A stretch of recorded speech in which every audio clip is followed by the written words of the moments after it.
Life throws these at us all the time.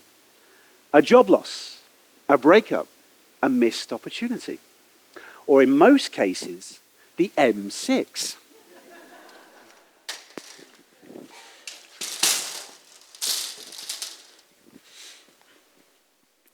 Most people see this sign and stop. But what if this wasn't the end of the road? What if this was the start of something magical? I want to share how we can use curiosity to transform life setbacks into moments of wonder. You see, I'm a magician, and I have the unique privilege of being either the most interesting or weirdest person in the room. But what really fascinates me is how people react when I meet them. For example, at weddings, I'll approach a group of guests just casually chatting away, and I'll say, "Hi, my name's Ricky. I'm the magician." This is how they react. Yeah, I saw that episode last week. That was pretty good, yeah. Oh, wait, sorry, did you just say you're a magician? Oh my God, we love magic. It's weird, isn't it?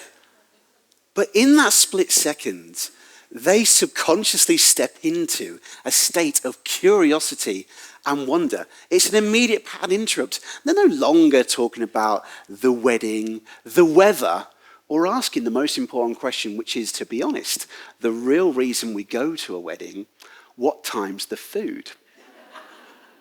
But in that split second, they've stepped into that state of curiosity and wonder. And I believe that that curiosity could transform the way that we experience life setbacks. And I believe that curiosity is like a compass, and it can help guide us through the unexpected. But I would like to challenge someone in this audience to trust theirs in a way they never have before. And we have someone who has kindly been, how shall I say, volunteered to help out. So please, could we give a big round of applause for our wonderful assistant, please?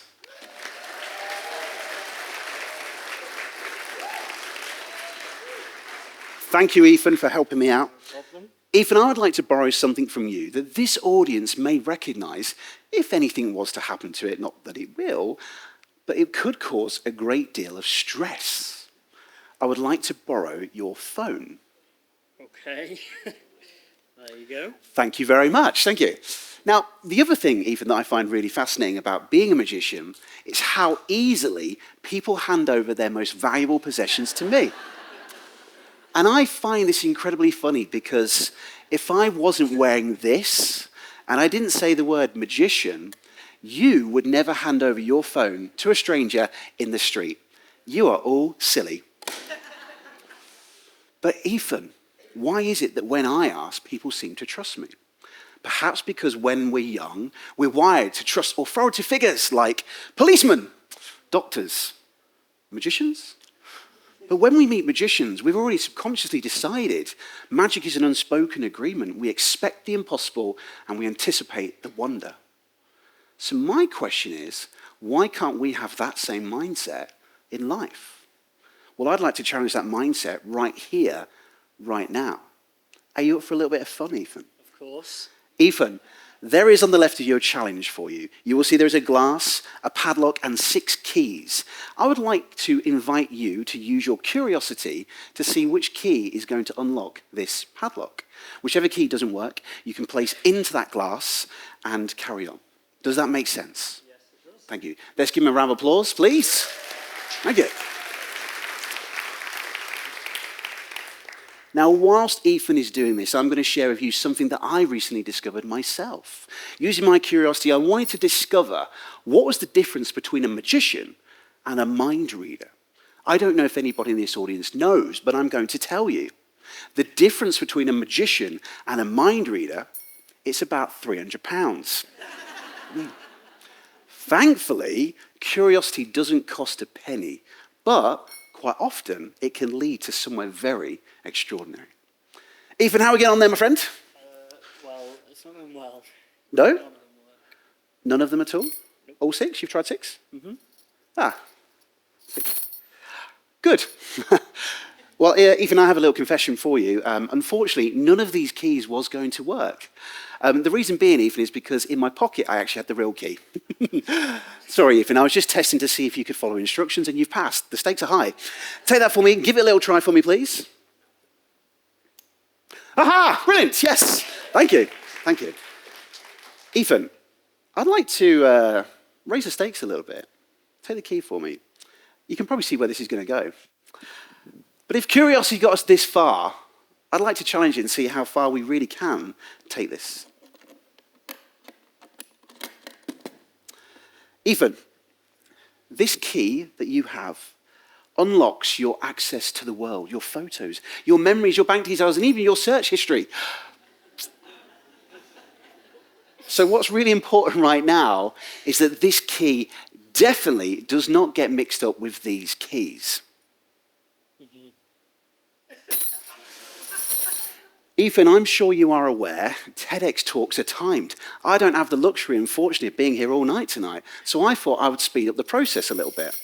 Ethan, I would like for you once more to use that curiosity of yours to take a leap, take a risk, but believe that something good can come from this. And I want you to pick one key that you feel or believe is the key that will unlock that padlock. No pressure. Fingers crossed. Go for this one. Are you sure? Yes. Brilliant. Hold on to that. Give him a round of applause, everybody. Yes.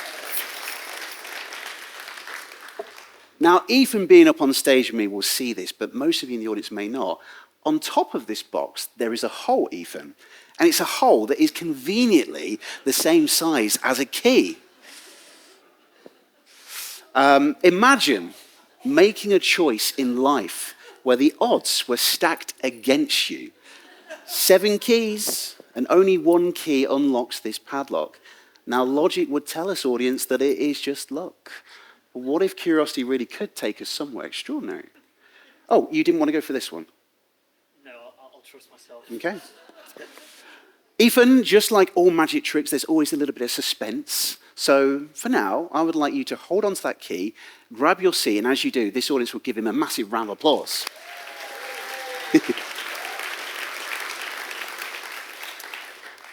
You're all feeling exactly what I wanted you to feel right now.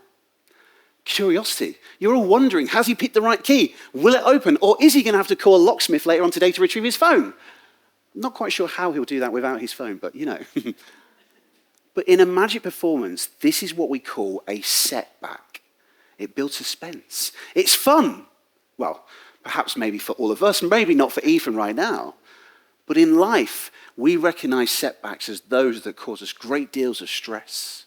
Those job losses, those breakups, those missed opportunities, or if you're like me, being late on a daily basis for nursery because you're trying to wrestle your toddler into the car seat. But in a major life situation, where there's a major setback, often we choose panic instead of possibility. And yet in magic, we're excited. We're on the edge of our seats. When a magician makes something disappear, we're curious. Notice Ethan has not run back up on stage demanding his phone back. No, because we as an audience trust there's always a magical ending. Why can't we have that same trust towards life setbacks? Well, being curious myself, I wanted to find out what was going on up here.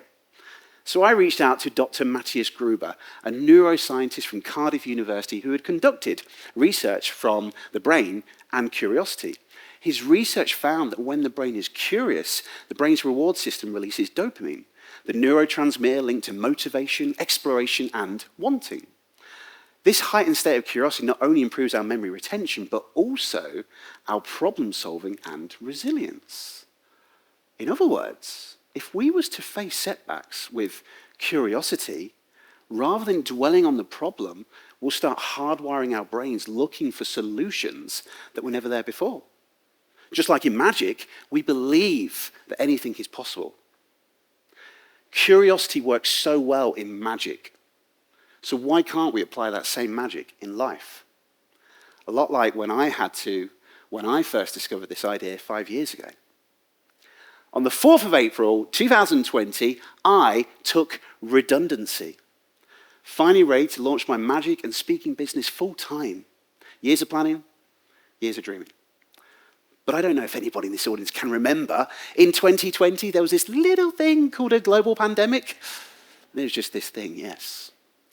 In one moment, I was on the edge, finally ready to pursue my dreams full time, make magic and speak in my living. 15 years working in retail leadership and secretly building that business up. And then the next, everything disappeared. Nobody was booking magicians. Nobody was booking speakers. I had left security to pursue the unknown, but now the unknown felt terrifying. And I remember sitting in my dining room, my head in my hands, crying, wondering what was I going to do? How would I survive? How would I support my family? But then a question crept in. What happens next? And that single moment of curiosity changed everything. Instead of panic, just like magic, I leaned into possibility. And suddenly opportunities started to appear. Opportunities that were never there before, but opportunities that I'm truly grateful to this day have since taken me all over the world to build confidence and inspire transformation in others. Oh, and sorry, I should say, my wife has kindly reminded me to tell you that something good came from this major setback in the most depressing time of my life. She's kindly reminded me to tell you I got married. Thank you. Yes. To her, yeah. And we had the birth of my incredible daughter, Alma. But the reason I tell you that is because none of that was the plan, no. But that's the magic, isn't it? The unknown isn't just where terrible things happen. The unknown is where extraordinary things can happen if we choose to be curious. And I believe that when the world makes something disappear, perhaps it's just waiting to reappear in a more magical way. But how will we ever know unless we choose to be curious, to wonder what happens next? A lot like the question that we're all thinking about right now. Has Ethan picked the right key? So, ladies, gentlemen, friends and family, should we all find out? Ladies and gentlemen, please, one final time for Ethan, please. Thank you again, Ethan. Ethan, question for you, which is to the audience here. How are you feeling, and how is that curiosity of yours? Well, I'm feeling kind of... Okay, it's my TEDx talk, not yours. Okay, cool. Ethan, you've got one final key. Can we give him a round of applause for making a bold decision tonight? Thank you. Thank you. Here's the idea. What if we were to apply the same mindset that we applied to these keys right now? What if instead of fear, frustration, or stress, we met life setbacks with curiosity? In magic, we never know how the trick will unfold, but we're curious, we're excited. We always trust there's always a magical ending. And here's the truth. Life doesn't go to plan. Nobody knows how life will unfold, but it's in that uncertainty where the most extraordinary things can happen if we all choose to be curious.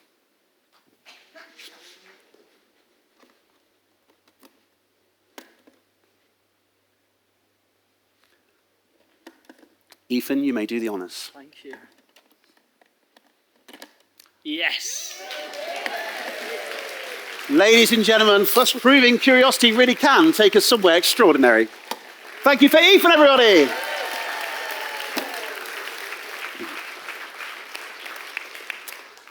So, the next time life throws you one of these, remember, it's not the end of the road. No, it's a sign, an invitation.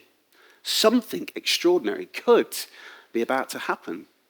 Don't panic, no. Be curious, lean into possibility.